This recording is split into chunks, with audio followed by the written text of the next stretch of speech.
Right message, right communication, country inside news. नमस्ते, आप देख रहे हैं कंट्री इनसाइड न्यूज़। हमारे साथ जो शख्सियत अभी जुड़ेंगे, देश के नामी गिनामी अर्थशास्त्री के रूप में जाने जाते हैं अरुण ओझा जी। स्वदेशी जागरण मंच के सह संयोजक हैं, राष्ट्रीय सह संयोजक हैं। हम इनसे समझेंगे जो स्वदेशी जागरण मंच का स्वावलंबी भारत अभियान है, उसमें जो स्वदेशी जागरण मंच ने संकल्प लिया है वो क्या है सर, बताइए। स्वदेशी जागरण मंच आर्थिक क्षेत्र में काम करता है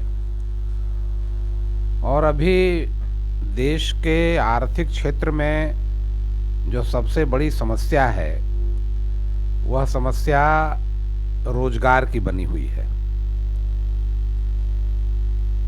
रोजगार का अर्थ आजकल युवाओं में यही है कि सरकारी नौकरी मिल जाए, पहली प्राथमिकता तो वही है। अगर किसी कारण वह सरकारी नौकरी न मिले तो प्राइवेट में कहीं नौकरी मिल जाए, यानी कहीं न कहीं हम नौकर बन कर के रहें और उसके कारण हमारी कुछ आमदनी हो जाए।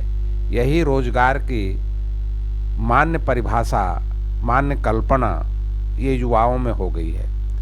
स्वदेशी जागरण मंच इस वर्ष स्वामी विवेकानंद की जयंती से आरंभ करके संपूर्ण देश में स्वावलंबी भारत अभियान एक महाअभियान लिए हुए है। इसमें रोजगार के बारे में जो कल्पना है उस कल्पना को हम बदलना चाहते हैं। हम चाहते हैं कि रोजगार किसी की नौकरी करना ये नहीं हो। रोजगार यानी हर हाथ में कुछ न कुछ आमदनी आना आरंभ हो जाए, ये रोजगार है। हम नौकर बनाना नहीं, युवाओं को मालिक बनाना चाहते हैं और इसीलिए ये चाहते हैं कि रोजगार के अवसर सभी युवाओं को उपलब्ध हों और जिस समय से युवा पढ़ाई शुरू करता है उसी समय से युवाओं को रोजगार का अवसर प्राप्त होने लगे, वो कुछ न कुछ कमाने लगे।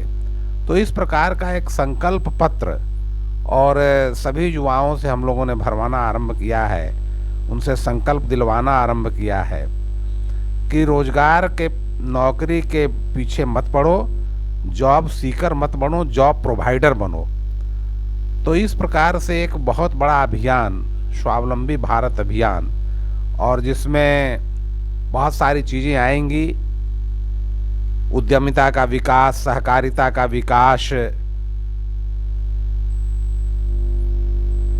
राष्ट्र को प्रथम मानते हुए स्वदेशी के आधार पर एक स्वावलंबी भारत का निर्माण हम कैसे कर सकते हैं। प्रधानमंत्री जी जिसको वोकल फॉर लोकल कह रहे हैं, तो ये सब बातें संकल्प के अंतर्गत आती है और स्वदेशी जागरण मंच हर जिले को केंद्र बना करके जिले के उत्पाद की दृष्टि से, जिले के संसाधन की दृष्टि से इन सब बातों का सर्वेक्षण विचार करते हुए एक बहुत बड़ा अभियान ले रही है।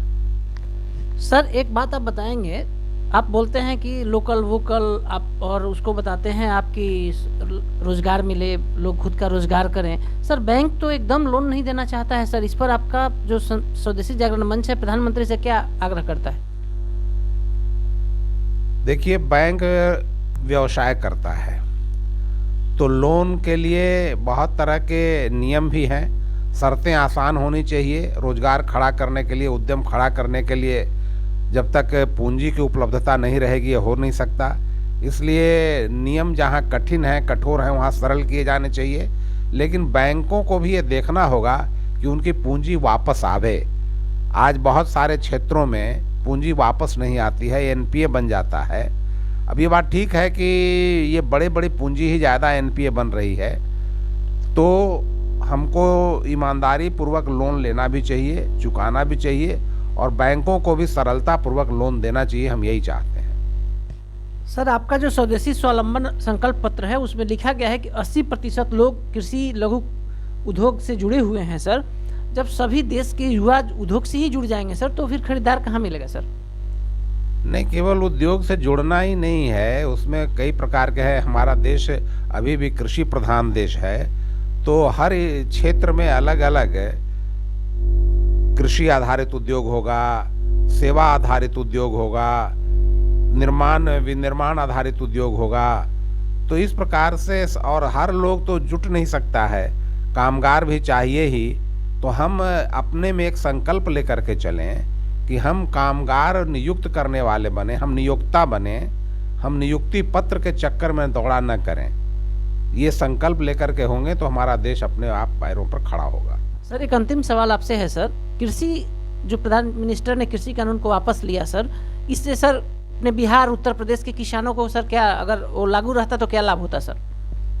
देखिए, बिहार में तो 2006 से ही कानून लगभग एक तरह से समाप्त था, वो पुराना कानून, और नए कानून के तहत लोगों को, किसानों को एक मौका मिलना चाहिए कि मुक्त बाजार में और हम अपने उपज को बेच सकें, और न्यूनतम मूल्य जो है वो मिलना चाहिए, क्योंकि जब तक न्यूनतम मूल्य नहीं मिलेगा तब तक किसान को प्रोत्साहन नहीं मिलेगा।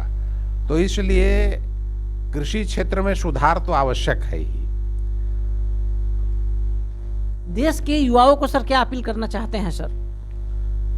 एक महान राष्ट्र बनाने के लिए देश के युवा अपने पैरों पर खड़े हों, देश को उद्योगशाली, वैभवशाली बनाएं, और देश फिर से उस परम वैभव के शिखर को प्राप्त करे जो इतिहास में सोने की चिड़िया के नाम से जाना जाता था। तो हमारे युवा उस प्रकार के भारत के निर्माण में आगे लगें, यही युवाओं से आग्रह है। आप सुन रहे थे अरुण ओझा जी को। इन्होंने युवाओं से अपील किया, भारत देश सोना का चिड़िया था, इसको सोना के चिड़िया बनाने के लिए सभी युवा एकजुट हों। हमारे सहयोगी राजकिशोर पासवान के साथ कौशलेंद्र, पटना से।